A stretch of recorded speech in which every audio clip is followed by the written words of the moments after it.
राष्ट्रवादी Congress party ने राष्ट्रवादी Congress party हमारे कार्यालय में नागपुर ग्रामीण के जितने मालमत्ता है, जैसे गोतनी हो गया, बोकारो हो गया, ग्रामीण भागों में जो रजिस्ट्री नहीं हो रही है, उसके लिए हमने जीडीआर से मिले। हम शहर के जीडीआर से, ग्रामीण के जीडीआर से, ग्रामीण के जीडीआर से हमने प्रश्न एक ही पूछे कि जब गाँवठान प्रमाण पत्र के ऊपर में आपकी सब रजिस्ट्रार रजिस्ट्री लगाती है, तो ये कौन से कायदे के अनुसार लगाती है? अगर ये कायदा है रजिस्ट्रेशन एक्ट में कि गाँवठान प्रमाण पत्र पे रजिस्ट्री लगा सकते, तो उसी तरह नागपुर ग्रामीण में जो गोतनी है, बोकारो है, बीते आपने देखा होगा 4 साल से वहाँ की रजिस्ट्री प्रलंबित है।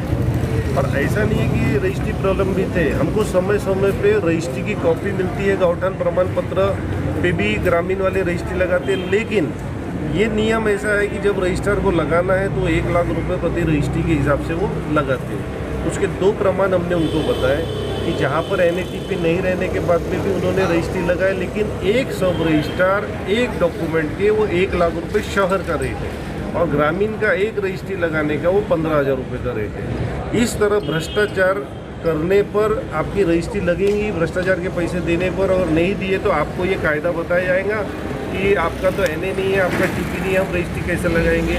ये प्रश्न तरासी साहब को हमने बताया कि साहब आप एक कायदा हमको ये बताओ कि सावनेर ग्रामीण की जो जादव रजिस्ट्रार है, उन्होंने अगर गाँवठान में रजिस्ट्री लगाया है तो नागपुर ग्रामीण में हम ग्राम पंचायत के सचिव का अगर प्रमाण पत्र लाए तो वो उस बेस पे आप रजिस्ट्री लगा सकते। अगर वो रजिस्ट्री नियम में है तो आप ये रजिस्ट्री आप लगाएंगे या नहीं लगाएंगे। उन्होंने कहा कि कायदा ये बोलता है कि ग्राम पंचायत सचिव ने अगर मूल गाँवठान के अंदर की जगह में अगर प्रमाण पत्र दिया तो वो रजिस्ट्री हम लगाएंगे। हाँ, अगर ये डिमांड पूरी नहीं होती तो आगे आपका क्या स्टेज रहेगा? हमारा दो स्टेज रहेगा। पहला तो ऐसा है कि जितने भी सब रजिस्ट्रार इन्होंने भ्रष्टाचार के पैसे कमा के आय से अधिक संपत्ति बनाए हैं, तो उनके ऊपर में जब उनकी ज्वाइनिंग थी उस समय उनके पास में कितनी प्रॉपर्टी थी और आज उनके पास में कितनी प्रॉपर्टी है, इसकी पहले हम जांच करवाएंगे।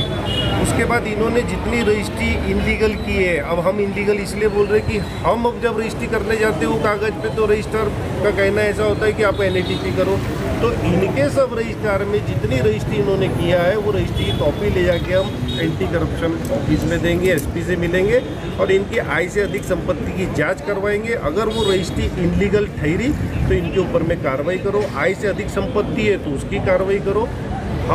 हमारी सरकार ये सहन नहीं करेंगी कि कोई भी भ्रष्टाचार के लिए किसी भी प्लाट धारक की रजिस्ट्री रोकी जाए, और हम भ्रष्टाचार सहन करेंगे नहीं। हम आंदोलन भी करेंगे, हम आगे भी बढ़ेंगे और जितना मूलभूत सुविधा हम पहुंचा सकते लोगों को हमारी सरकार के माध्यम से, हमारी पार्टी के माध्यम से हम जरूर करेंगे। हम किसी सब रजिस्ट्रार, किसी अधिकारी के कहने में नहीं आएंगे। हम एक ही चीज़ उनको बोलेंगे कि कायदा है तो कायदा बताओ, नहीं है कायदा, इनलीगल किया है तो उस पर कार्रवाई के लिए सामने जाओ। आनंद सिंग यांना अनेक तक्रारी प्राप्त झाल्या, ज्यामध्ये गोंदली आहे, बोकारो आहे, असे जे डेव्हलप एरिया आहे जे गावठाणामध्ये देखील येतात, परंतु गावठाण सर्टिफिकेट ग्रामपंचायत नगरपंचायतने दिल्यानंतरही सब रजिस्ट्रार आजही त्यांचे नोंदणीकृत खरेदी खत करून देत नाही आहे। या संदर्भात आवाज उचलण्यासाठी आज JDR साहेब, तराशे साहेब यांना निवेदन देण्यात आले आणि सगळ्या ज्या तक्रारी आहेत त्यांच्यासमोर ठेवण्यात आला। त्यांनी देखील सिंग यांच्या आयोजनात जे आज निवेदन देण्यात आले त्यामध्ये त्यांनी क्लिअरली सांगितलेलं आहे की ज्या लोकांकडे गावठाण न्यूज प्रमाणपत्र सचिवांनी दिलेलं आहे त्यांचे खरेदी खत कुठेही लागायला पाहिजे असं कुठलंही बंधन त्यामध्ये देण्यात आलेले नाही, परंतु स्वयंस्वार्थापोटी सहनिबंधक अनेकदा लोकांना खरेदी खत लावून देत नाही। या संदर्भातच आजचं हे अभिनव आंदोलन आनंद सिंग यांच्या माध्यमातून राष्ट्रवादी काँग्रेस पार्टीतर्फे आज करण्यात आलेलं आहे।